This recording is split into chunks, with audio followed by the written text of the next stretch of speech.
예, 레위기 11장 9절 19절 오늘은 음식교례 물고기 하세요. 물고기 수중생물이죠. 바다나 강이나 호수에 사는 물고기. 그리고 이제 날짐승. 파리도 날짐승인가요? 어떻게 되나? 곤충이죠. 곤충은 날짐승을 안 보지. 어쨌든 날짐승은 그러면 날짐승까지가 19절이에요. 그 20절부터 23절까지는 곤충이면서 뭐 기면서 나는 거, 메뚜기 같은 거 있죠. 그런요. 그런 거는 이제 곤충으로 보니까 이제 이것도 뭐 네 발로 가며 기는 모든 날짐승 이런 게 있죠. 이런 것들은 곤충류죠. 20절부터 23절은 이건 전부 다 가지한 것이라고 되어 있어요. 근데 이제 네 발이면 그렇고 이제 메뚜기처럼 발이 6개죠. 발이 4개고 손이 2개예요. 그런 것들은 이제 먹을 수 있어요. 네 발로 기고 뛰는 거는 그렇고 이제 거미 같은 거는 날짐승 맞지 아니지. 곤충이죠. 그건. 근데 성경에 곤충이란 말은 안 나오는데 이제 그런 것들이 나오는데 이제 20절부터 23절이 그런 유고요. 9절부터 11절은 이제 물고기, 13절부터 19절은 이제 날짐승들이라고 하는 건데 오늘 두 가지 뭘 먹을지 말아야 될지 이제 결정하는 부분인데 뭐 여러분 뭐 고민 안 해도 돼요. 시장에서 파는 건 다 먹어도 돼요. 고민 안 해도 되는데 옛날 이스라엘이 이랬다 이거래요. 이 말씀을 10절 같이 읽고 기도합시다. 레위기 11장 10절 같이 읽습니다. 물에서 움직이는 것과 물 속에서 살아있는 것, 즉 바다와 강에 있는 것으로서 지느러미와 비늘이 없는 모든 것은 너에게 가져간 것이 되리라. 지느러미와 비늘이 없는 모든 것. 갈치가 지느러미 있습니까? 비늘 있어요? 지느러미 있지 당연히. 비늘 있어요? 갈치가 뱀장어 깝니까? 고등어는 틀리잖아. 비늘 없어요? 근데 잘 물어보니까 아무 대답이 없어서. 예, 그건 뭐래도 지느러미와 비늘. 그러니까 비늘이 없는 거는 못 먹는 거예요. 그럼 오징어 같은 건 당연히 못 먹는 거겠죠? 예. 기도합시다.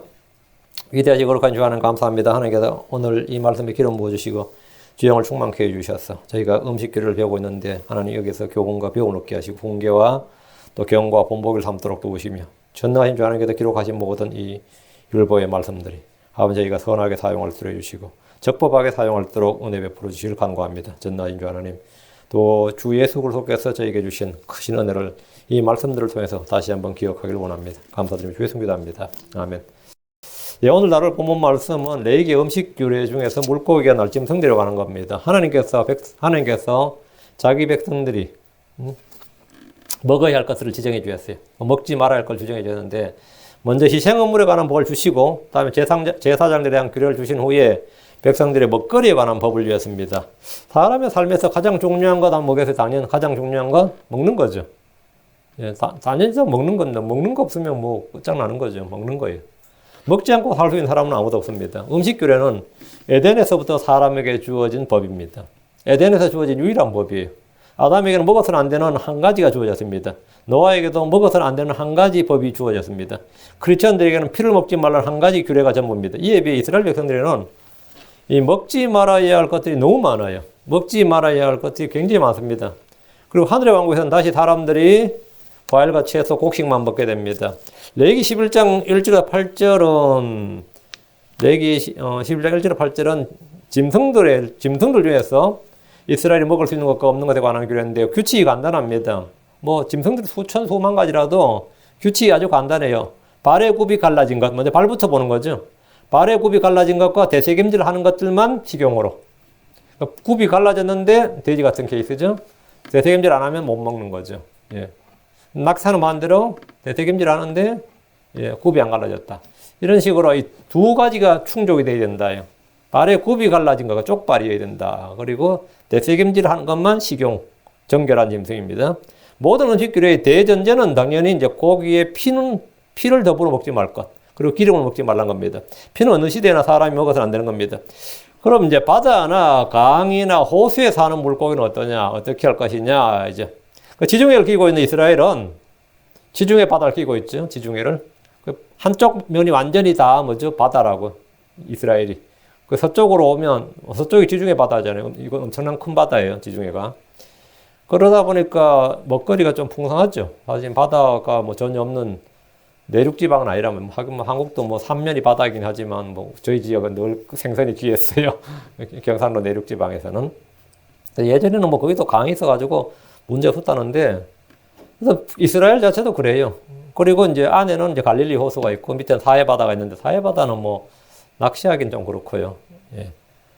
그건 염해니까, 소금 바다니까요. 이제 어쨌든 지중해를 끼고 있단 말이에요. 지중해를. 그러니까 거기서 먹을 수 있는 게 뭐냐 이 말이, 먹을 수 있는 거.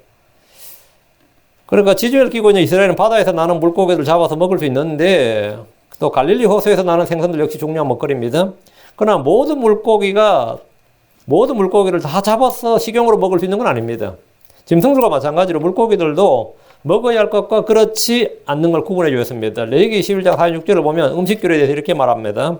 레위기 11장 46절 이런 게서, 이것은 짐승과 날짐승과 물에서 움직이는 모든 살아있는 창조물과 땅에서 끼는 모든 창조물에 관한 법이니라. 음식교류를 다른 한 단어로 뭐라는 거죠? 창조물에 관한 법, 이름을. 창조물에 관한 법이니라. 창조물에 관한 법.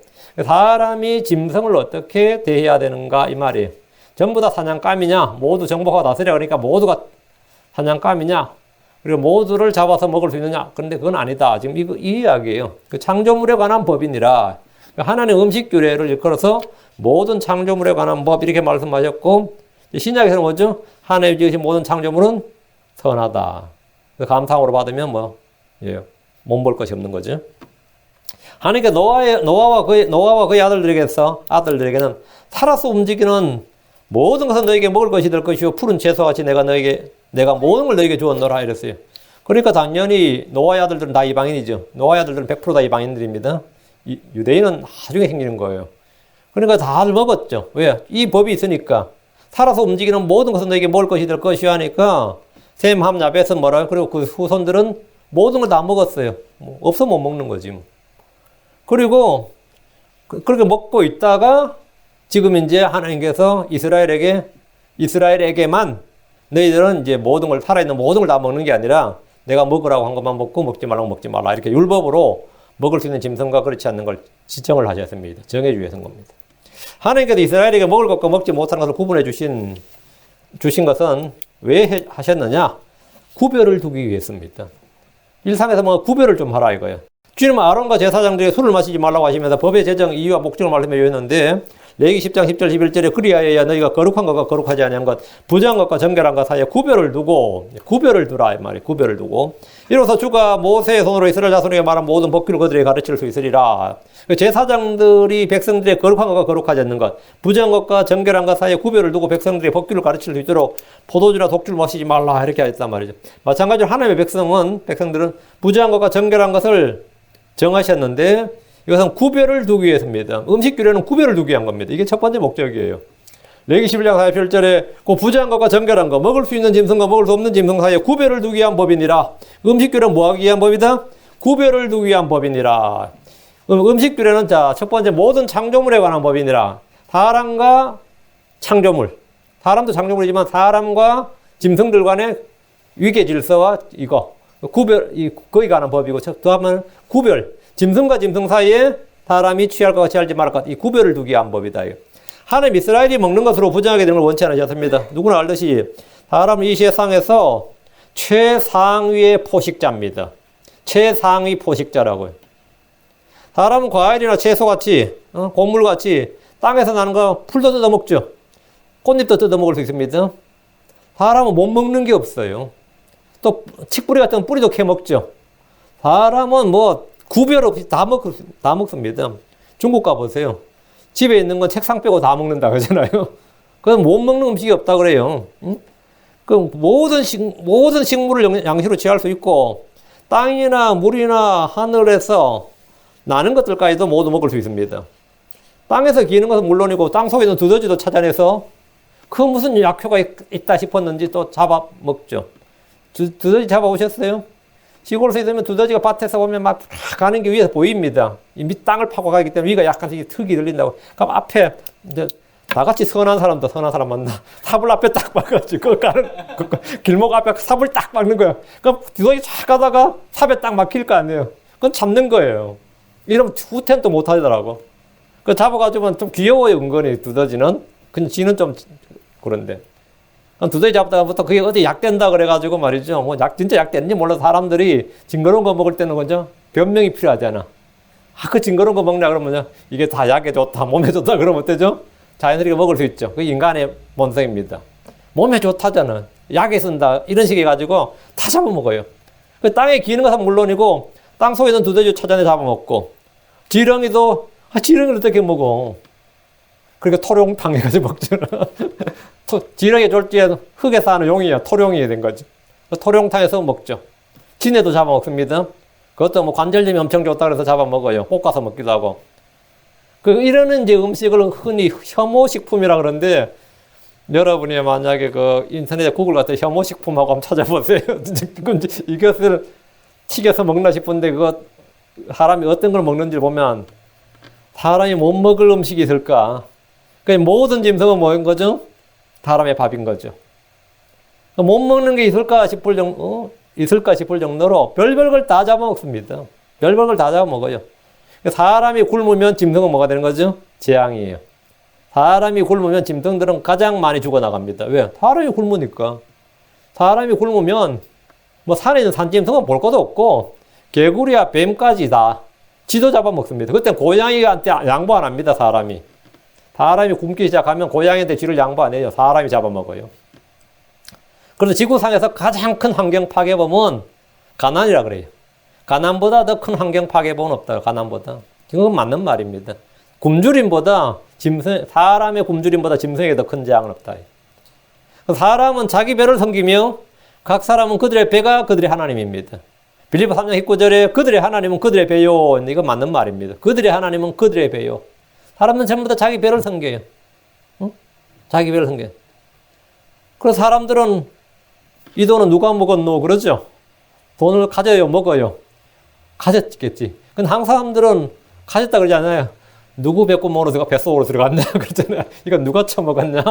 다 먹었다로 다 해결됩니다. 그 돈도 먹는 거다 이 말이에요. 그 모든 말은 먹었다 이거. 이건 누가 먹어치웠냐? 누구 뱃속으로 들어갔냐 이거. 응? 자기 배만 채우는 겁니다. 그렇죠? 그들의 하나님은 뭐라고요? 그들의 배요. 그래서 모든 걸 배와 연관시키는 겁니다. 하나님은 자기 백성들이 배를 섬기고 배를 하나님으로 섬기는 일이 없도록 먹을 것에 대해서 엄격한 규례를 주었습니다. 먹을 것에 대한 엄격한 규례를 주었다. 이거. 그 이스라엘 백성들은 먹어서는 안 되는 게 너무 많아요. 들에 가도 먹어서 안 되는 게 많고 강에 가도 먹어서 안 되는 게 많고 공중에 가도 먹어서 안 되는 게 많고 먹어서 안 되는 게 많아. 음식 규례의 핵심은 이스라엘이 자기 배를 섬기지 않고 하나님을 섬기도록 하는 데 있다 이 말입니다. 이집트에서 종살을 했고 광야에서 만나만 먹었던 이스라엘이 가나안 땅의 풍족한 환경에 살며 그들의 배가 부르면 하나님과 주의 복을 잊기 쉽습니다. 사람이 풍족해지면 마음이 교만해지게 됩니다. 이것은 하나님 염려했던 점입니다. 하나님께서 이스라엘에게 좋은 땅을 주었는데 좋은 땅을 주고 나니까 걱정이 되는 게 하나 있어요. 사람이 줄일 때는 배부르면 최고지만 풍족해지면 점점 더 맛있는 걸 찾게 됩니다. 레위기의 음식 규례는 이스라엘 백성들이 먹는 것을 통해 주의 복을 잊지 않고 하나님을 기억하도록 주신 법입니다. 이방인들은 아무 것이나 원하는 걸 먹지만 하나님의 백성은 주께서 먹으라고 지정해 주신 것만 먹을 수 있습니다. 주께서 부정하다고 말씀하신 것은 가증히 여기게 됩니다. 음식 규례는 이스라엘을 모든 민족들로부터 분리시켜 줍니다. 음식이 뭐라고요? 민족을 분리시킨다고. 음식이. 어떤 사람이 맛있게 먹는 음식을 누가 부정하다, 가증하다고 하면 그 사람은 엄청난 모욕감을 느낍니다. 예전에 한국 사람들이 프랑스 사람들에 대해서 엄청난 모욕감을 느낀 게 뭐죠? 개고기 먹는다고 엄청 욕을 해야 되는 거죠. 그때 한국 사람들이 지들은 이 가지고 이제 우리가 안 먹고 프랑스 사람들 먹는 거 있죠. 그런 거 가지고 이제 반대로 공격을 했어요. 우리가 한국 사람들이 개고기 먹는다고 그걸 엄청나게 부정하다, 가정하다 이런 식으로 이제 신문 방송에 나와서 막 떠들고 막 했었다고요. 그래가지고 한국 사람들 모욕을 했지, 모욕을 많이 했다고. 이 교도들은 이스라엘의 음식 규례에 대해서 들을 때면 이질감과 분리벽과 모욕감을 느끼게 됩니다. 음식 규례는 짐승들을 구분하는 것뿐 아니라 이스라엘 민족을 세상 민족들로부터 구별하는 겁니다. 음식 규례는. 한번 생각해 보세요. 구별되겠어요? 안 되겠어요? 이스라엘 사람들은 예를 들어 이방인하고 결혼하면 제일 큰 문제가 뭐죠? 내가 내 딸내미를 예를 들어 모압 족속에 보내면 모압집 시댁에서 하라는 요리를 못 한다고요. 예, 음식 규례가 안 맞잖아요. 그렇죠? 반대도 마찬가지겠죠. 이스라엘을 분리시켜 버린다고. 타인종, 타민족과 음식은 완전히 분리시켜 버린 거예요. 오늘날 크리스천들은 음식이 아니라 진리로 구별됩니다. 요한복음 17장 17절에 아버지의 진리로 그들을 거룩히 구별하옵소서. 아버지의 말씀은 진리니이다. 구약 성도들하고 이제 신약의 차이죠. 신약에서는 뭐라? 아버지의 진리로 그들을 거룩히 구별하옵소서. 교회는 말씀을 통해 세상과 구별됩니다. 에베소 5장 26절에 이것은 그분께서 말씀을 통해 물로 씻음으로 교회를 거룩히 구별하고 정결하게 하려 하시며, 말씀을 통해 물로 씻음으로 우리를 구별해 주는 건 뭐냐? 음식 규례가 아니라 신약에서는 아버지 진리, 아버지의 말씀은 진리니다. 말씀을 통해서 우리는 크리스천으로서 자기를 구별할 줄 알아야 됩니다. 데살로니가전 4장 4절에 너희 각 사람이 거룩히 구별함과 존귀함으로 자기 그릇을 소유할 줄 알되, 자기 그릇이란 뭐죠? 우리 몸을 말합니다. 그래서 자기 몸을 뭐라고요? 음행을 삼가하고 각 사람이 거룩히 구별함과 존귀함으로 자기 그릇을 소유할 줄 알아야 된다. 자, 본문을 봅니다. 9절. 물에 있는 모든 것 중에서 너희가 먹을 것은 이러하니 곧 물과 바다와 강에 있는 것 중에서 지느러미와 비늘이 있는 것은 무엇이든지 너희가 그것들을 먹되. 이제 원칙은 간단하죠. 들의 짐승들 어땠어요? 발만 보면 된다 그랬죠. 발하고 입. 그죠? 입은 대세김질을 하고 발은 굽이 갈라지면 쪽발이면 된다 그랬는데, 바다에 있는 생선은 이게 원칙이에요. 지느러미와 비늘만 있으면 돼요. 지느러미와 비늘. 그럼 가오리 같은 거는 먹겠어, 못 먹겠어요? 못 먹는 거죠. 9절부터는 물에서 나는 고기에 대한 음식 규례입니다. 물에 있는 모든 것 중에서 먹을 수 있는 것은 지느러미와 비늘이 있는 것, 이렇게 딱 규정되어 있습니다. 사이나 들이나 집에서 키우는 짐승에서 먹을 수 있는 기준이 쪽발과 대세김질이라면 물에 사는 고기들 위해서 먹을 수 있는 기준은 지느러미와 비늘입니다. 아주 간단합니다. 그래서 한국인들이 즐겨 먹는 오징어나 문어나 지푸아 같은 것들은 먹을 수 없는 거죠. 장어와 뱀장어 몸에 좋죠. 먹을 수 없는 겁니다. 그 힘이 좋다면 보양식으로 먹는 것들도 먹을 수 있는 식용이 아닙니다. 새우, 대하 어때요? 코소관 팔죠? 못 먹는 겁니다. 먹을 수 없습니다. 조개류는 다, 어패류 다 못 먹습니다. 어류에 대해서 깊이 있는 지식이 없더라도, 내가 생물학적 종에 대한 분류 지식이 없더라도 시장에서 그냥 딱 보면 알 수 있죠. 지느러미와 비늘이 있는 것만 살 수 있다고. 그래서 아주 쉽게 구분할 수 있습니다. 전문적인 지식이 없어도 됩니다. 이스라엘의 어부들은 이런 것을 잡을 필요도 없고 잡아서 팔 수도 없고 마켓에 내놓을 수가 없어요. 지느러미와 비늘이 있는 것만 먹을 수 있습니다. 만약 그런 게 아닌 게 거물에 걸리면 그냥 다시 풀어줘야 되는 거죠. 수산시장에 가면 많은 생선 종류가 있죠. 한국 같으면 노량진 수산시장 그런 게 있거든요. 엄청나게 많이 있는데 4개의 규정에 따르면 먹을 수 없는 것들이 매우 많습니다. 근데 이제 여러분은 걱정 안 하셔도 돼요. 디모전 4장 4절에 하나님의 모든 창조물을 선하고 감사함으로 받으면 거부할 것이 없나니, 이 말씀 따라서 거부할 것이 없다 이 말이에요. 또 말하기를 고린도전서 10장 25절에 무엇이든지 고기 시장에서 파는 것은 양심을 위해 아무것도 묻지 말고 먹으라 했으니까 그냥 사 먹으면 됩니다. 이스라엘은 모든 물고기가 아니라 어떤 물고기? 지느러미와 비늘이 있는 것은 무엇이든지 먹을 수 있지만 이외의 물고기, 해산물은, 수산물은 다 먹지 못합니다.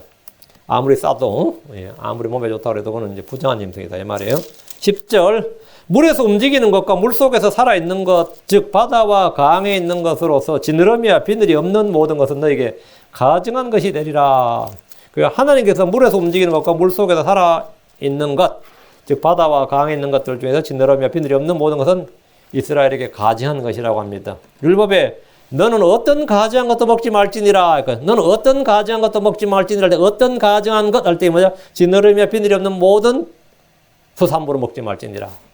그리고 대세겜질을 하지 않고 쪽발이 않는 어떤 짐승도 먹지 말지니라 하면 이런 겁니다. 네 발로 기는 곤충 다 먹지 말지니라 이런 거. 그래서 다 가증한 것이다. 신명기 14장 10절에도 이 진리는 다시 한번 확증이 되는데, 지느러미와 비늘이 없는 것은 무엇이든지 너희가 먹지 말지니 그것은 너희에게 부정하니라. 가증하니라 부정하니라. 둘 다 엄청난 말이에요. 이스라엘의 어부들은 바다나 강에서 낚시를 하든 거물 던지든 이런 것들을 잡으면 아깝다는 이유로 취해서는 안 됩니다. 당연히 팔아서도 안 되고 사 먹어서도 안 됩니다. 주님은 지느러미와 비늘이 없는 물고기를 부정하다고 하셨을 뿐 아니라 너희에게 가증한 것이 되리라 하셨습니다. 사람이 부정한 것이나 가증한 것을 만지면 그는 화평한 물의 희생물고기를 먹을 수가 없습니다. 가증한 것은 집에도 들여서는 안 됩니다.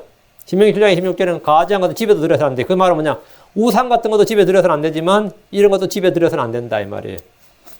지느러미와 비늘이 없는 것들이라고 하면 뱀장어류와 갑각류 그리고 가재류, 연체동물 등이 다 여기에 해당됩니다. 근데 또 그런 게 다 구워 먹으면 또 맛있죠. 저도 오징어는 구워 먹는 걸 되게 좋아해요. 오징어 구워 먹는데 한참 못 먹었네. 한참 못 먹었는데 먹으면 뭐 맛있지. 근데 율법에 따르면 아니죠. 네, 그래서 오징어 먹다가 이빨 한 빠진 적도 있고. 율법을 잘 지켰으면 괜찮았는데, 그죠? 하나님 이스라엘의 식탁을 율법으로 굉장히 철저하게 규정을 하셨어요. 율법으로. 과일이나 채소나 곡물에 관한 음식 규례는 없습니다. 과일, 채소, 곡물에 대한 음식 규례가 없어요. 다만 땅이나 물이나 공중에서 살아있는 짐승들, 즉 육식에 관해서는 지금 음식 규례가 있는데 이스라엘은 식탁에 왜 이렇게 자유가 없는 겁니까? 자유가 있는 거예요, 없는 거예요? 뭐 먹지 말라는 게 이렇게 많냐 싶어요. 뭐 이 정도는 아무렇지도 않다. 원래 안 먹는 거다 싶으면 또 문제가 안 되겠죠. 음식 규례는 이스라엘을 이방인들, 이교도들과 거룩히 분리하기 위해서 주어진 겁니다. 방금 말씀드린 대로 이미 앞에도 말씀드렸듯이 가장 큰 이유는 하나의 백성을 이방인들과 구별하는 겁니다. 식생활, 먹는 음식이 이교도들과 완전히 다르면 우리가 뭐 잔치를 벌여도 초청할 수가 없어요. 타국에는 초청할 수가 없다고. 반면 나는 반대로 그 집의 잔치에도 갈 수가 없습니다. 불러도. 뭐 결혼을 하든 상가집이든 갈 수가 없어요. 왜? 음식이 안 된다고. 음식이 안 맞다는 것은 뭐냐면 분리를 가져와요. 식생활과 먹는 음식이 이교도들과 완전히 다르면 이교도들과 결혼을 통한 연합이 어렵습니다. 그리고 평소의 교제도 물론 어렵습니다. 뭐 파티하기도 어렵고 같이 연애를 즐기기도 어렵고 다 어렵습니다.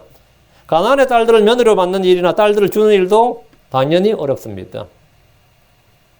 결혼에서 어느 문제보다 더 큰 것이 식생활의 차이입니다. 어느 문제보다 더 큰 게 식생활의 차이예요. 먹는 것만 같아도 별 그렇게 살아요. 그런데 이 먹는 게 달라버리면 진짜 이건 감당 못 합니다. 근데 뭐 여기 국제결혼 같은 하는 사람들 있죠. 밥 따로 차려 먹어야 될 케이스 말이에요. 이쪽은 한국 음식을 절대 안 먹어. 근데 나는 한국 음식을 먹어야 되는 사람이다. 그러면 어떻게 되죠? 따로 차려야 되는데 이게 식사 시간도 달라져야 된다고요. 난 그 냄새 못 맡겠다 그러면 나는 청국장을 먹고 싶다. 된장찌개를 얼큰하게 먹고 싶다. 김치찌개를 먹고 싶다. 근데 이쪽은 막 즐겁을 내요. 아니, 김치 냄새 자체를 벌써 뭐 냉장고에 꼭꼭 싸놨는데도 문 열고 들어오면서 안 한다는 사람이 있거든요. 그한테 골치 아픕니다, 그거. 그런 경우도 많이 있어요. 그러면 내가 알 수 없이 계속 버터나 그런 거 먹어야 되는데 나도 많이 먹어도 내가 말라. 그걸 먹어도 내가 마른다. 근데 몸만 마른 게 아니라요. 혼이 푸석푸석해집니다. 이스라엘 백성이 그러잖아요. 이 만나 먹었더니 어떤다고 그 영양식 만나를 먹었는데 혼이 푸석푸석해졌다잖아요. 왜? 먹고 싶은 거 못 먹으니까. 음식 문제는 분리를 가져와요, 실제로. 예. 그래서 결혼에서 어느 문제보다 더 큰 것이 식생활의 차이입니다. 예. 그래서 그냥 같은 한국 사람이라도 한 사람은 비적지근한 걸 좋아하고 한 사람은 아주 맛이 깔끔한 걸 좋아하면 이것도 골치 아픕니다. 맨날 뭐 해삼 멍게 사오고 뭐 이쪽은 그런 거 절대 안 먹는다 그러면 어때요? 예. 크리스천 아니어도 한쪽은 계속 그런 거 가지고 되게 한데 그 해삼 멍게 생긴 거 보세요. 이게 먹을 만한 건가? 근데 이제 기어코 먹여 놓으니까 그건 이제 쫄깃쫄깃하고 맛있더라 해가지고 그냥 다행이다 그러고 그 먹는 것 같은 게 얼마나 큰 다행이에요. 다행이다. 먹을 수 있다는 거. 이런 거예요. 그 음식 규례는 이스라엘에 하는 게 이 음식 규례를 준 거는 이방인들, 특히 이교도들과 뭐라고요? 거룩하게 분리하기 위해서입니다. 두 번째 음식 규례를 통해서 하나님은 하나님의 백성들이 자기를 더럽히지 않고 거룩하게 되도록 하셨습니다. 구약에서는 크리스천들과 달리, 오늘 신약의 크리스천들과 달리 몸과 혼이 달라붙어 있었습니다. 이건 굉장히 중요한 겁니다. 그래서 구약에서는 시체를 만지면 어떻게 되죠? 몸이 만졌는데 혼이 부정하다 그래요. 몸이 만졌는데 혼이 부정하다고. 음식도 몸이 먹었는데 혼이 부정하다고. 그 그리스도의 할례를 받기 구약은 아무도 그리스도의 할례를 받은 사람이 없어요. 그리스도의 할례를 받지 않았기 때문에 몸이 부정하게 되면 혼도 부정하게 되고 더럽게 됩니다. 신약의 크리스천들은 그리스도의 할례를 통해서 육신의 죄들이 속한 몸을 벗어버렸단 말이지. 골로새 2장 11절에 또한 그분 안에서 그리스도의 할례로 말미암아 육신의 죄들이 속한 몸을 벗어버림으로 손으로 하지 않는 할례를 받았느니라. 우리는 그렇게 영적 할례를 받았고 손으로 하지 않는 할례를 받았다. 이거만 육신의 죄들에 속한 몸, 죄의 몸, 사마의 몸을 혼과 분리가 됐단 말이에요. 구약에서는 성도들이 부정한 것을 먹으면 아니 만지면 그 혼도 부정하게 됩니다. 그래서 주님은 이스라엘이 먹는 걸 통해서 자신을 더럽히지 말라고 한 거예요. 레기 11장 44절에 나는 주 너희 하나님이라 그런즉 내가 거룩하니 너희도 너희 자신을 거룩히 구별하여 거룩할지니라. 너희는 땅에서 기는 것 즉 기는 어떤 것으로 인하여 너희 자신을 더럽히지 말지니라. 이 먹는 것으로 뭐라 너희 자신을 더럽히지 말라. 먹는 것으로 너희 자신을 더럽히지 말지니라. 근데 신약에서 우리 주님 뭐라 했어요? 마태복음 15장 11절에 입으로 들어가는 것이 사람을 더럽게 하지 아니하고 입에서 나오는 것 즉 이것이 사람을 더럽게 하느니라. 몸이 혼을 더럽게 아니라 마음에서 나오는 게 몸을 더럽힌다, 사람을 더럽힌다. 이렇게 말씀하시죠. 사람을 더럽게 하는 것은 먹는 것이 아니라 사람의 입, 마음에서 나오는 겁니다. 마태복음 15장 18절에 그러나 입에서 나오는 그것들은 마음에서 나오면 그것들이 사람을 더럽게 하느니라. 그 바리새인이나 사두개인들이나 뭐 이스라엘 장로들은 먹는 것이 구약 율법에 따라 먹는 것으로 사람을 더럽힌다 했지만 그게 아니다 이거. 바리새인들은 씻지 않는 손으로 음식을 먹는 것에도 시비를 걸었지만 주님은 사람을 더럽게 하는 것은 그런 것이 아니라 음식이 아니라 사람의 마음에서 나오는 것, 마음에서 나오는 그것이다 했습니다. 세 번째 음식 규례는 이스라엘의 건강과 위생에 관한 문제입니다. 육식은 노아 홍수 이후에 주께서 사람들이 허락하셨습니다. 비늘이나 지느러미가 없는 어류들은 사람의 몸속에 들어오면 오랫동안 장기간에 머물게 되는데 단백질 분해 과정에서 이제 여러분 고기를 먹으면 고기가 이제 몸속에서 뭐 되죠? 분해가 되죠. 그 시체 처리, 몸속에서 내가 고기를 소화시킨다는 소화라는 게 사실은 시체 처리를 한단 말이죠. 이 분해를 하면서, 그럼 시체는 썩는 거거든요. 위산이 막 와가지고, 그럼 열이 막 발생을 합니다. 당연하죠. 열이 막 발생하면서 이 부패 산물인 독소의 해를 입고 혈액의 산성화로 피가 삭혀져서 각종 질병의 원인이 됩니다. 가나안 땅에 들어간 출애굽 2세대들은 잘 기억하셔야 됩니다. 1세대들은 문제가 없어요, 실제로. 1세대들이 이집트에서 이미 충분히 고기를 먹었고, 나일강에서 나는 고기, 지중해에서 나는 고기를 많이 먹었을 겁니다. 그리고 이스라엘 사람, 이집트 사람들이 먹는 건 다 먹어봤기 때문에 고기 가마솥 옆에 있었다잖아요. 그러니까 이 육식에 익숙한데 광야 2세대들이야. 지금 이제 요소를 통해서 가나안 땅에 들어간 사람들은 광야 2세대인데 광야 2세대 사람은 그런 고기를 먹어본 적이 없어요. 왜? 그들은 만나만 먹었습니다. 그들은 가나안 땅에 들어가서 만나가 그칠 때까지 뭘 먹었다고요? 먹어본 게 없어요. 만나만 먹었어요. 그리고 이제 광야에서 만약 희생물 드렸다면 거기서 뭐 소나 이런 거는 먹었겠지만 이 한마디로 말하면 육식에 익숙하지 않단 말이죠. 그들이 이집트에서 먹던 고기나 생선을 먹지 않았습니다. 한마디로 체질이 어떻게 된 거죠? 만나로 지금 백지 상태예요, 몸이. 이들의 몸은 대대로 늘 육식을 하던 이집트 사람들이나 가나안 사람들과 완전히 달랐습니다. 그 가나안 땅에 들어간 이스라엘 사람들한테 니 뭐 먹어봤냐 그러면 먹어본 게 하나도 없죠. 왜? 광야에서 뭐만 먹었어요? 만나만 먹었다고. 지금은 식습관을 길만 들이면 되는 거죠. 어떻게 길들이냐에 따라서 이스라엘은 평생 그게 뭐가 된 거죠? 대대로 우리는 이것만 먹었다 이런 거죠. 이게 이스라엘. 여기서 주님이 율법을 딱 해서 이스라엘이 대대로 육식에 관한 규례를 딱 정해버린 거예요. 주님은 가나안 땅에서 이들의 몸을 각종 질병이나 재정력 등으로부터 보호할 수 있도록 육식을 할 때 철저히 가려서 먹도록 해주신 겁니다. 식사만 잘 조절하고 먹는 것에만 철저히 주의해도 사람의 건강과 소명, 그렇지 않은 사람과 완전히 달라집니다. 먹는 것만 잘 주의해도 뭐라고요? 여러분 뭐 혈압하면 고혈압 있다 그러면 당장 그날부터 뭐 하죠? 먹는 거 조절하죠. 예. 당뇨병 있다 그러면 먹는 거 조절. 왜 그러죠? 먹는 것과 건강, 수명, 삶의 질과 밀접한 관련이 있습니다. 그 먹는 것만 잘 주의해도 뭐 건강과 수명이 달라진단 말이죠. 오늘 대부분의 사람들이 알듯이 음식과 건강의 관계는 너무나 밀접한 관련이 있습니다. 어떤 음식은 사람을 쉽게 흥분하게 만듭니다. 어떤 음식은 사람을 즐겁게 합니다. 어떤 음식을 먹으면 소화장을 일으키고 피부에 트러블을 일으킵니다. 뭐 피부에 발진이 돋게 하든지 아니면 열이 나게 하든지 아니면 가려움증을 유발하든지 뭐 별일 다 있습니다. 하나님 이스라엘의 식단을 조절해 주심으로써 영적인 건강과 몸의 건강을 모두 지킬 수 있도록 하셨습니다. 네 번째, 주님은 이들이 먹는 음식 규례를 통해서 주의 법을 잊지 않고 모든 걸 풍성히 주셔서 누리게 하시는 하나님을 기억하고 감사드리고 찬양하기를 원하셨습니다. 왜 사람들이 엉땅을 왜 먹냐요? 먹을 게 없으니까 먹죠. 사람이 곤충을 왜 먹고 개구리를 왜 먹어요? 쥐를 왜 잡아먹겠어요? 아니, 먹을 거 많은데 그걸 왜 먹겠어요? 먹을 거 없으니까 먹지. 제가 1970년 되면도 북한이 한국보다 훨씬 잘 살았습니다. 70년 되면도. 이북에서 내려온 사람들은 잘 살았어요. 남한 사람들 왔다 6.25 때 내려서 보니까 너무 못 사는 거야. 그럼 먹는 게 너무 틀린 거예요. 진짜 막 너무 먹을 게 없으니까 진짜 불뿌리게 먹는 거죠. 남한 사람들은. 북한에서는 다 고기 먹을 때예요, 그 당시에. 그렇게 먹을 게 없으면 뭐가 되는 거죠? 먹는 게 엉망이 되는 거예요. 근데 이스라엘 가나안 땅은 먹을 게 너무 많아요. 먹을 게 너무 많으니까 이방인들이 막 먹는 걸 안 먹을 수가 있는 거죠. 그런 거 왜, 먹을 것도 많은데 그걸 왜 먹냐, 이런 거죠. 응? 그러니까 지느러미와 비늘이 없는 모든 것은 너에게 가증한 것이 되리라. 이 말씀은 바닷가에 사는 이스라엘 지파, 아셀 지파나 므낫세 단 지파는 이 바다나 강으로 가서 업에 종사하는 사람들이 거의 없어요. 바닷가 안 돼도. 왜? 이스라엘은 주께서 유업으로 준 땅에서 농사에 전념했습니다. 땅에서 워낙 좋은 것이 풍성하게 났기 때문에 양식으로 부족함이 없는 거예요. 뭐 젖과 꿀이 흐르니까. 그 소나 목축도 너무 잘 되고, 올리브, 뭐 기름, 뭐 포도, 뭐 무화과 넘치는 거예요. 밀 너무 많고. 이들은 씨를 뿌리고 거두는 시기를 통해서 주님이 절기를 준수하게 하셨고, 하나님과 그분의 법을 기억함으로써 그분을 잊지 않도록 한 겁니다. 주님은 그들이 먹고 배부를 정도로 좋은 땅에 풍성한 수확을 주었습니다.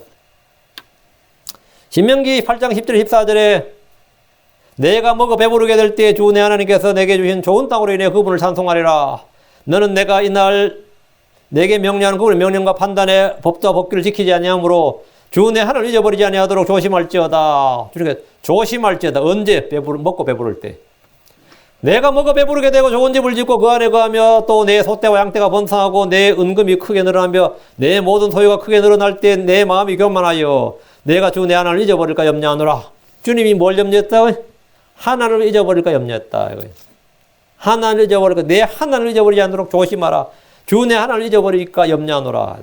주님 이스라엘이 먹는 걸 통해서 주 하나님 누려오기를 항상 배우라고 하였습니다. 신명기 14장 3절에 주 내 하나님 앞에서 곧 그분께서 자신의 이름을 두시려고 택하실 곳에서 내 곡식과 포도주병과 기름의 11조를 먹고 또 내 소떼와 양과 염소떼에 처음 난 것을 먹으며 이로써 주 내 하나님 두려워하기를 항상 배울 것이니라. 그러니까 절기준수는 뭐죠?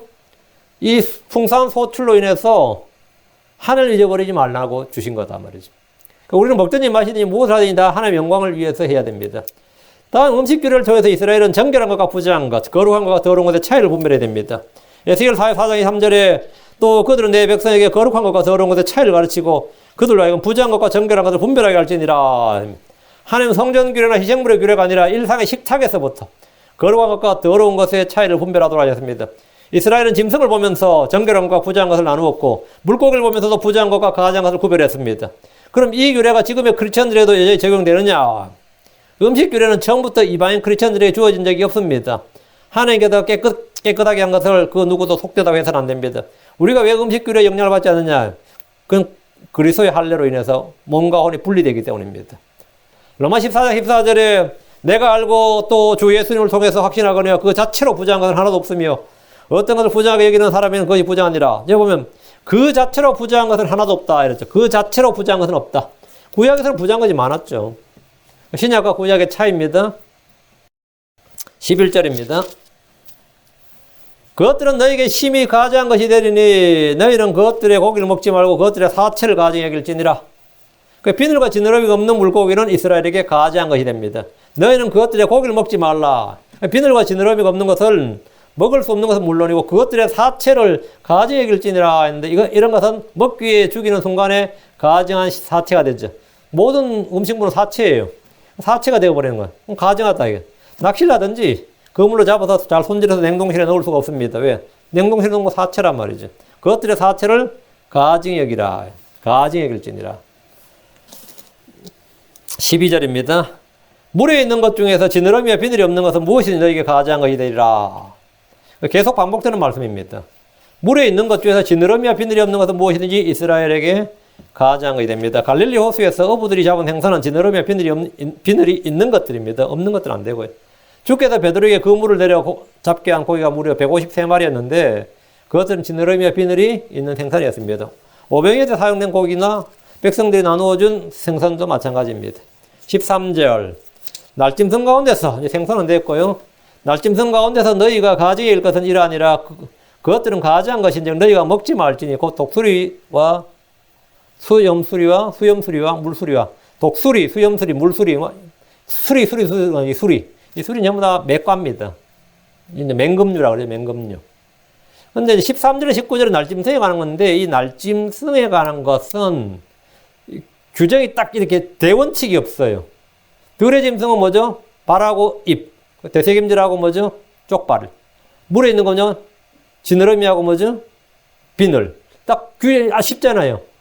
근데 이 날짐승은 뭐와 뭐 이렇게 딱 한 것은 정하고 정결하고 너무 아무튼 부정한 일이라면 간단한데 날짐승은 종류가 워낙 많으니까 그런 특성이 없다고요. 지금 13절만, 그래서 13절부터 19절은 하나님께서 목록을 그냥 리스트를 쫙 적어주신 거예요. 그 리스트를 보면 대충 알 수 있어요. 아, 요런 걸 먹지 말라고 했구나, 이렇게. 13절부터 19절 날짐승에 대한 것인데, 새들을 식탁에 올리는 이런 한국 사람들 경우에 뭐 거의 없죠. 한국 사람들이 날짐승을 식탁에 올리는 경우 뭐가 있어요? 닭? 오리? 오리도 날짐승이죠. 네, 오케이. 또 뭐 있어요? 꿩? 예, 예, 잡아서 하면 되고. 뭐 그 정도? 미국에서는 칠면조고기? 참새구이는 뭐 어느 나라에 있는데, 참새구이. 뭐 참새구이 정도? 근데 날짐승은 들짐승이나 물속의 고기들처럼 일반적인 법칙이 없습니다. 덕분에 길게, 하나님께서 길게 먹지 말아야 할 날짐승들의 목록을 쭉 말씀해 주셨습니다. 먹지 말아야 할 것들로 규정된 날짐승들은 날짐승들이 아니라면 먹어도 된다, 이 말입니다. 독수리와 수염수리와 물수리 모두 맹금류입니다. 맹금류는 먹지 말라. 그러니까 이 육식을 나는 날짐승은 먹지 말라는 거예요. 육식을 나는. 14절 대머리 수리와 솔개 종류야. 그 대머리 수리 솔개도 다 맹금류죠. 이것도 다 맥과라고요. 그 대머리 수리와 솔개도 맹금류인데 이것들은 육식조류입니다. 육식조류. 그래 밀이나 곡식 알갱이나 이런 풀이나 이런 거 나무 열매를 먹는 게 아니라 뭐죠? 다른 짐승을 잡아먹는 거라고요. 이런 그 육식조류를 먹지 말라는 거죠. 독수리와 솔개는 같은 새들을 잡아먹기도 하고 땅 위에 있는 가축들을 잡아먹기도 하고 뱀을 잡아먹기도 하고 쥐도 잡아먹습니다. 뭐 닭이나 오리도 같은 당연히 잡아먹고요. 가축들은 막 밥이죠. 타이나 들의 짐승들을 잡아먹기도 하는데 진짜 힘이 좋은 독수리는요. 사슴도 잡습니다. 산에서 사냥이 막 올라와서 뭐 하는데 그거를 낚아채서 들고 올라와서 떨어뜨려버리면 뭐 죽죠. 그래서 잡아먹기도 하고 엄청납니다. 힘이 엄청나요. 뭐 진짜 어린애나 사람도 잡아채워 올라갈 수 있습니다. 큰 독수리들은. 이런 이들의 특징은 뭐냐? 이 맹금류의 특징은 뭐죠? 약탈자예요. 프리데이터예요. 약탈자입니다. 약탈자. 주님은 짐승들 중에 맹수리와 마찬가지로 날짐승들 중에서 맹금류는 가증이역이라고 하셨습니다. 하나님 여러 차례 자신을 하늘의 독수리에 비유하신 적이 있습니다. 출애굽기 19장 4절에 내가 이 집의 사람들에게 행한 것과 같아. 또 내가 독수리 날개에 너희를 실어 내게로 데려온 것을 너희가 보았느니라. 내가 독수리 날개에 너희를 실어. 주님 자신을 독수리로 비유한 거죠. 독수리는 새끼들 위해서 너풀거리며 자기 날개를 펴서 새끼들을 받고 그것들을 덮는데 주께서 이스라엘을 그렇게 인도하셨기 때문입니다. 신명기 32장 11절 12절에도 독수리가 자기 둥지를 휘저으며 자기 새끼들을 위해서 너풀거리고 자기 날개를 펴서 새끼들을 받으며 자기 날개 위에 그것들을 엎는 것 같이 주께서도 홀로 그를 인도하셨고 그분과 함께한 이방신이 없었도다. 주님께서 자신을 독수리처럼 이스라엘 독수리가 새끼들 먹이고 인도하고 보호한 것처럼 그렇게 이스라엘을 인도했다 이 말이에요. 그 독수리는 하나님을 예표하기도 하고 독수리는 의로운 성도들을 예표할 때도 사용됩니다. 시편 103편 5절에 좋은 것들로 내 입을 만족하게 하사 내 젊음을 독수리의 젊음같이 새롭게 하시는도다. 독수리의 젊음을 새롭게 하는 같이 이 말이 있고 독수리의 젊음같이 또 유명한 구절 이사야 4장 31절에 오직 주를 우러러 바라는 자들은 자기 힘을 회복하리니 그들이 독수리 날개치며 올라갈 것이요 그들은 독수리 같이 날개치며 올라갈 것이요 달려가도 피곤하지 아니하고 걸어가도 귀진하지 아니하리로다. 이러면서 독수리를 의로운 성도들의 예표를 사용했습니다. 그러나 독수리는 하나님께서 부정한 짐승이요 가증이역이라고 했는데 이거는 먹는 것에 관한 겁니다. 독수리는 사체들 있는 곳에 너풀거립니다. 맹금류는 바빌론, 아시리아 같이 민족들을 약탈하는 백성들을 예표하는 짐승입니다. 미국의 상징도 독수리입니다. 약탈자죠. 시대 속하게 날아가서 적들을 제압하고 먹어치우는 것이 독수리입니다. 15절입니다. 모든 까마귀 종류야. 모든 까마귀 종류는 뭐 들까마귀든 무슨 까마귀든 까마귀 종류는 전부 다 먹지 말라는 거예요. 까마귀는 어느 민족이나 어느 나라에서나 길조로 여기는 새가 아닙니다. 다 흉조로 여겨요. 생김새하고 다음에는 아마 울음 소리 때문일 겁니다. 그 까마귀 소리 들어보셨죠? 내가 아무리 감정이입을 안 해도 기분이 나쁜 소리. 아무리 감정이입을 안 해도 감정을 배제해도 기분이 나쁜 소리. 노아는 방주에 탔던 까마귀를 내보내서 물이 얼마나 줄었는지를 알아보고라고 내보내줬더니 돌아와서요 안 돌아왔어요 까마귀가? 안 돌아와. 왜 안 돌아오죠? 물 위에 먹을 게 너무 많은 거예요. 여기 옮겨 다니면서 먹느라 정신없으니까 방주로 안 돌아오는 거예요. 응? 까마귀를 내보내면 까마귀가 물들이 땅에서 마를 때까지 여기저기 오갔더라. 방주로 안 돌아. 이제 방주에서 해방됐다 이거예요. 그 방주에서 제일 먼저 나온 놈이 누구예요? 노아가 아니었다 이 말이죠. 누구였어요? 까마귀였다 이거. 내보내주고 나와서 안 돌아가 버렸다 말이에요. 왜? 먹을 게 너무 많은 거예요. 시체들이 너무 많고 먹을 게 너무 많으니까 안 왔죠. 방주에 나온 까마귀는 여기저기 물려 먹을 것이 너무 많았기 때문에 방주로 돌아올 일이 전혀 없었습니다. 사체들을 뜯어먹기에 바빴던 겁니다. 그러나 하나님은 까마귀를 통해서 엘리야에게 빵과 고기를 공급하였습니다. 그 엘리야는 뭐 독수리도 아니고 까마귀가 그죠. 이스라엘 사람들이 다 부정하게 여기는 까마귀를 통해서 빵과 고기를 가졌는데 열왕기상 17장 6절에 까마귀들이 아침에 빵과 고기를 그에게 가져오고 저녁에 빵과 고기를 그에게 가져왔으며 그가 그 시내에서 물을 마셨는데 그 엘리야가 참 내가 이렇게 살아야 되나 싶을 만큼 까마귀에게 공을 받았더니 먹으면서도 뭡니까? 찝찝한. 안 굶어 죽으려고 먹기는 먹어야 되는데 먹으면서 뭐예요? 좀 찝찝한. 뭐 이런 상태. 근데 이 까마귀들은 배고플 때 하나님께 울부짖습니다. 기도할 줄 아는 짐승이에요. 욥기 38장 41절에 까마귀 새끼들이 하나님께 울부짖으며 먹을 것이 없어 헤맬 때 누가 까마귀를 위해 그것에 먹을 것을 마련해 주느냐? 누가 해주죠? 하나님이 해준다 이 말이에요. 하나님은 까마귀들을 먹이십니다. 시편 141편 5절에 짐승과 또 우는 까마귀 새끼들에게 자신의 먹을 것을 주시는도다. 우리 주님께서 성도들에게 까마귀들을 생각해보라 이렇게 말씀하셨습니다. 누가복음 12장 24절에 그 말 나오죠. 까마귀들을 생각해보라. 그것들은 씨 뿌리지도 아니하고 거두지도 아니하며 창고나 곡간도 갖고 있지 아니하되 하나님께서 그것들을 먹이시나니 하물며 너희는 그 날 짐승 것보다 얼마나 더 나으냐. 곡간도 없고 이 말은 뭐죠? 지금 보면 통장도 없고 보험도 없고 이 말이에요. 저축한 것도 없고 곡간도 없고 말이죠. 근데 하나님께서 그들을 먹이시나니 하나님께서 그것들을 먹이시나니 하물며 너희는 그 날 짐승보다 얼마나 더 나았냐. 그 하나님께서 다 먹이시죠. 주로 깡통을 주셨었는데 계시어서 문제지. 이 노인 아빠들 웬 깡통이 그렇게 날라오는지 깡통이 주니까 그 깡통이 먹기 싫어서 문제지. 그 노인들이 깡통 먹기 싫어가지고 지도 안 먹는 깡통을 목사님 드세요 하고 울집 막 갖다 주면 우리 어떡하라는 거야. 울집에 한대 깡통이면 얼마나 넘쳐난지 모릅니다. 왜 깡통? 이게 대체 어디서 이렇게 많이 나오는지 뭐. 박스도 안 뜯은 채로 막 갖다 주는 거예요. 박스도 안 뜯은 채로. 그 진짜 난감 그 자체죠. 그래서 미국에서는 이게 지금 뭐 그냥 처리 못하는 걸 막 그렇게 처리하는 것 같아요. 그 황당하대. 그 하나님께서 어쨌든 그거 내놓으면 까마귀를 잘 먹을 텐데, 그죠? 근데 지금 실제로 이 세계에서는 지금 식량기근이 지금 미국 같은 데는 지금 그렇게 해도 버리는 음식이 먹는 음식보다 많다 그래요. 지금 미국에. 통계에 따르면. 미국은 전체적으로 버리는 음식하고 사람이 먹는 음식을 비교할 때는 버리는 음식이 더 많다고 합니다.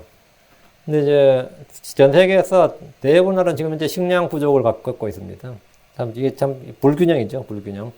주님께서 뭐라고요? 까마귀들을 생각해보라 했다. 까마귀들은 부정한 짐승이다. 하나님께서 부정한 짐승도 먹인다 이거예요. 사람들이 가증 여기는 짐승이에요.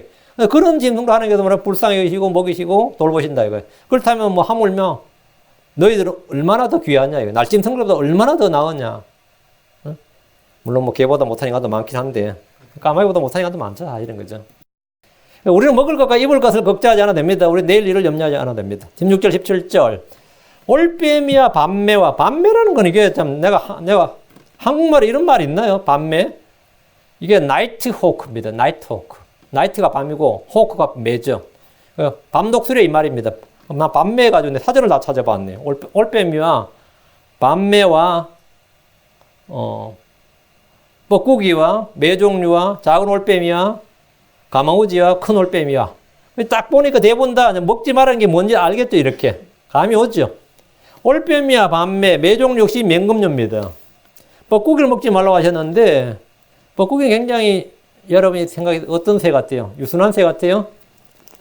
이 새는 가증에 길 만한 새입니다. 얌체 같다 못해서 악랄한 새끼 길이기 때문에 그렇습니다. 그래서 이 뻐꾸기의 학명이 생물책에 학명이 뭐냐면 한국말로는 탁난이에요. 의탁한다. 타가서 할 때 탁 있죠? 탁난.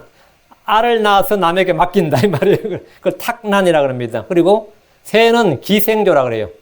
남의 기생충처럼 기생해서 사는 새, 기생조. 지가 안 키우고 지 새끼를 남한테 맡긴다. 그 탁난, 기생조라고 그러는데 뻐꾸기는 다른 새의 둥지에 원래 있던 알을 하나 꿀꺽한 다음에 자기가 남의 알을 하나 꿀꺽한 다음에 그 자리에 자신의 알을 싹 밀어넣습니다. 알은 다 거기서 거기니까 구별이 안 가죠. 남의 자리에 부화한 뻐꾸기 새끼는 알에서 나오자마자 가장 먼저 하는 일이 다른 새의 알과 먼저 태어난 새끼를 둥지 밖으로 밀어내서 제거하는 겁니다. 자기 알을 남의 새 집에 낳은 어미새는 자기 새끼가 하는 일을 가만히 지켜보고만 있습니다. 그 어미새는 본능적으로 먹이를 물고 와서는 새끼들한테 먹일 때 입을 가장 크게 넓게 벌리고 고음을 내는 새끼한테 먼저 먹을 걸 줍니다. 근데 이 뻐꾸기는 특징이 고음을 잘 내요. 그 입을 딱 벌리면 붉은 입천장과 더불어 고음을 내도 입을 넓게 벌리는데 이 습성이 있어서 어미새가 가져오는 곤충을 자동으로 쟤가 제일 많이 받아먹어요. 그러니까 성장이 어떻게 했어요? 다른 새들보다 빠르죠. 그래 가장 빠르게 가장 크게 튼튼하게 자랍니다. 그렇게 크게 자란 뻐꾸기는 자기를 키워준 그 둥지를 강탈해서 자기 집으로 삼습니다. 이거 아주 웃기는 놈이죠. 아주 웃긴 놈이죠. 이런 뻐꾸기의 특성 마귀 새끼가 따로 없습니다. 완전 마귀 새끼가 따로 없어요. 하나님이 가증의 길 짐승에 뻐꾸기를 올리신 것은 그 습성 때문입니다. 가마우지는 주로 해안이나 큰 강이나 호수에서 생활하는 새입니다. 이 새는 특징이 뭐죠? 땅에 있는 뭘 먹는 게 아니라 물에 있는 뭘 잡아먹어요. 물고기를 잡아먹는 새입니다. 물고기를. 가마우지는 오리처럼 헤엄을 잘 치고 이게 날개가 달려서 날아야 되는데 헤엄을 잘 친다고. 헤엄을 잘 치고 고기를 발견하면 잠수해서 물속에 있는 고기를 잡는데 큰 잉어도 단숨에 삼켜버립니다. 가마우지는 먹이를 통째로 먹기 때문에 혀가 있지만 혀가 거의 필요가 없습니다. 삼키기 때문에. 또 코가 없고 콧구멍이 없으며 위턱 깊숙이 내비공이 있어서 물에서 자맥질하면서 고기를 잡기에 편리하게 되어 있습니다. 올빼미는 동서고금을 통틀어서 악인의 상징으로 치부되어 있습니다. 예로부터 어미를 잡아먹는 흉악한 새로 악명을 떨쳤습니다. 실제로 올빼미가 어미를 잡아먹는다는 건 아닌 것 같은데 하여튼 그렇게 알려져 있어요. 중국에서 올빼미는 암살자나 살인자를 상징하는 올빼미 하면은 암살자, 살인자를 나타냅니다. 생긴 건 되게 귀엽게 보이지만 강한 공격성을 가지고 있고 사람의 뒤통수를 공격해서 피범벅을 만들어 놓은 새입니다. 그 한자에 보면 올빼미 효자가 있는데 효자가 들어간 이 올빼미 효자가 들어간 단어는 좋은 단어가 하나도 없습니다. 이제 이순신 같은 사람을 영웅이라고 그럴 때 성웅 이순신이라고 그러죠. 거룩한 성자 붙여서 성웅 이순신이라고 그러고 어떤 영웅이라고 그러고 하는데 아주 나쁜 똑똑한 놈이 나쁘면 간웅이라고 그래요. 간사한 웅. 그런데 그 사이에 있는 조조 같은 사람을 효웅이라고 그럽니다. 효. 그게 올빼미 효자입니다. 그리고 사람을 목을 쳐서 성에 걸어놓으면 그걸 목을 치는 걸 참수라고 그러죠. 그걸 목을 걸어놓으면 효수라고 그럽니다. 그 효자가 올빼미 효자입니다. 올빼미 효자에 숫자는 머리 숫자죠. 효자가 들어가는, 이 올빼미 효자가 들어가서는 좋은 단어가 없습니다. 그 하나님께서 이스라엘이 먹지 말라고 한 날짐승들의 특징은 모두 육류를 하는 새들이다. 육류를 하는 새들이다. 18절. 백조와 펠리컨과 수리와, 백조는 일본식으로 표현한 말이고, 백조는 단어가 백조, 근데 검은색도 있는데, 네. 한국말로 고온입니다. 고온이. 네, 고온인데, 한자가 아니라 일본말로 백조입니다. 근데 한국에 이제 차이코프스키의 백조, 이게 있어가지고 굉장히 이미지가 좋게 이제 있는 새입니다. 백조는 날짐승이면서 주로 물 위에서 놉니다. 그래서 이건 오리과에 속하죠. 오리과. 항문 부분에 기름샘이 있어서 자연스럽게 헤엄을 치고 오리가 그렇듯이 백조는 물속에 있는 온갖 걸 다 잡아먹습니다. 물속에 있는 것들은 닥치는 대로 잡아먹는데 오리의 잡식성을 생각해보면 간단합니다. 오리가 훑고 지나가면 그게 깨끗해져요. 그래서 요즘 시골에서도 자연 친환경 농법이라서 오리를 풀어놔요. 논에다 오리를 풀어놓으면 오리가 쫙쫙 그 논을 훑어 지나가면 잡초뿐만 아니라 거기 있는 병충해를 다 잡아먹는단 말이에요. 그래서 농약을 안 써도 된다 이 말이죠. 오리 몇 마리 풀어놓으면 뭐 웬만큼 다 해결된다. 근데 켈트족은 새의 여신이 고온의 형상을 한다고 믿었고 영국에서는 기러기와 고온이를 먹는 것을 불법으로 여겼는데 중세에 들어서는 먹을 수 있는 새로 여겼습니다. 펠리컨은 뭐 잘 아시겠죠? 가마우지와 마찬가지로 바다나 강 호수에서 물고기를 사냥하는 새입니다. 하늘에서 먹지 말라는 새들이 보니까 어떤 새죠? 맹금류, 다음에는 물고기를 사냥하는 새들. 수리는 독수리 일종이고요. 하나님께서 식용으로 금지하신 날짐승은 모두 다른 짐승들을 잡아먹는 새들이다. 먹지 말라는 거예요. 19절입니다. 황새와 외가리 종류와 댕기 물대새와 막진이라.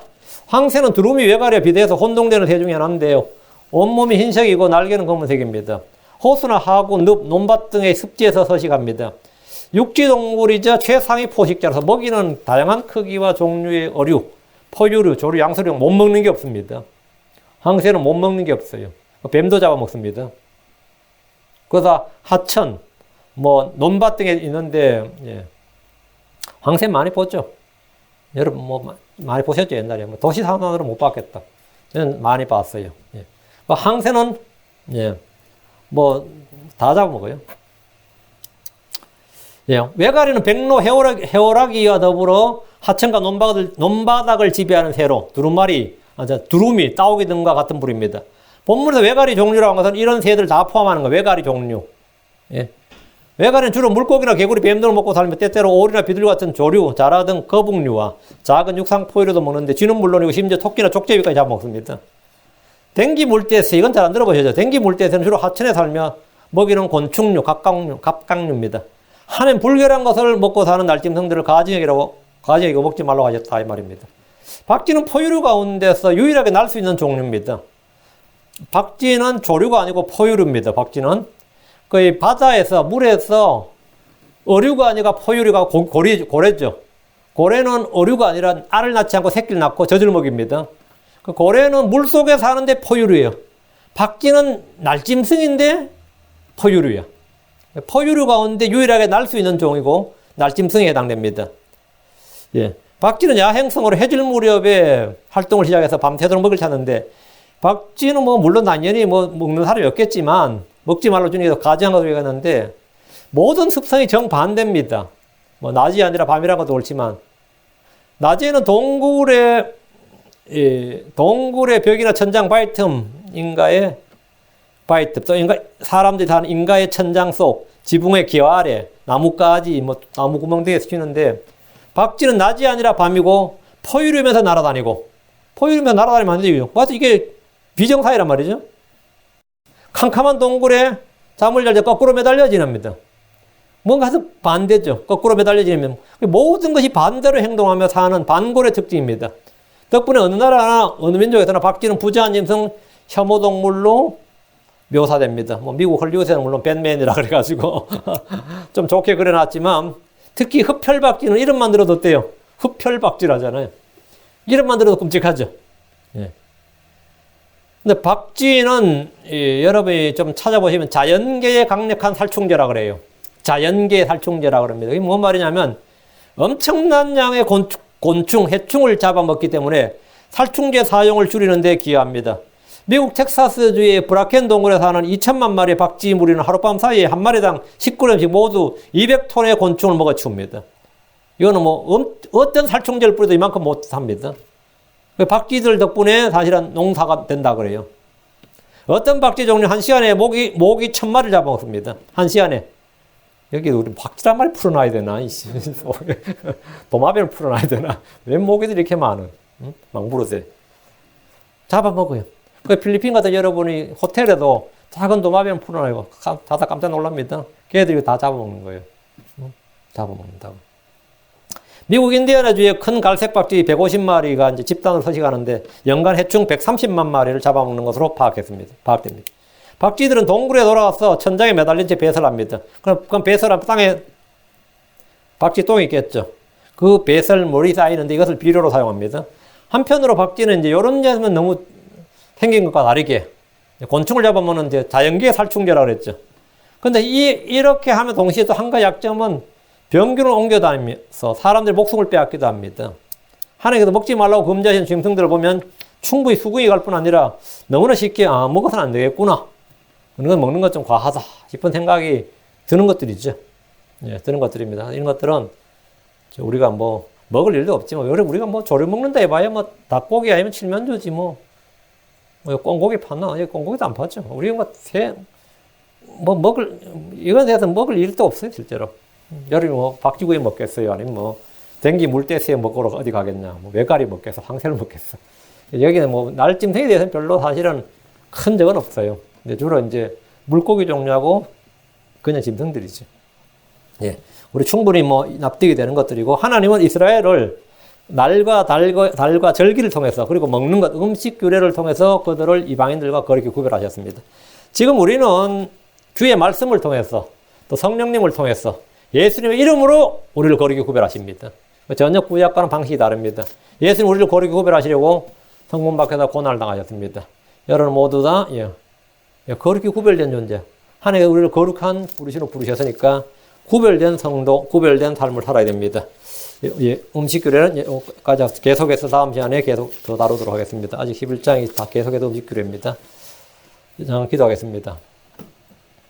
위대하시고 거룩하신 주 하나님 감사합니다. 하나님께서 은혜 복을 주시고 하나님께서 또 자기 백성들을 분리하시고 보호하시고 지키시고 아버지 거룩하게 하시도록 모든 부정한 것들로도 보호하셨는데 저희도 동일하게 주님께서 지켜주시고 또 아버지 하나님께서 이 세상으로부터 죄악으로부터 육신의 정욕으로부터 마귀들로부터 각양다양한 아버지 하나님 이 악의 공격으로부터 죄를 지켜주시고 보호해 주시고 거룩히 분리해 주시옵소서.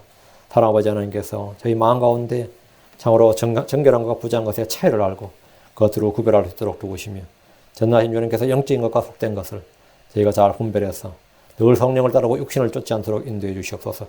부정한 것이나 음행 또 아버지 하나님 이 가지한 것들 제 입에도 담지 않도록 그 마음의 생각도 하지 않도록 그래서 저희가 아버지 하나님 자기 그릇을 거룩함으로 소유할 수 있도록 도와주십시오. 감사드리며 주의 성기도합니다. 아멘. 아멘.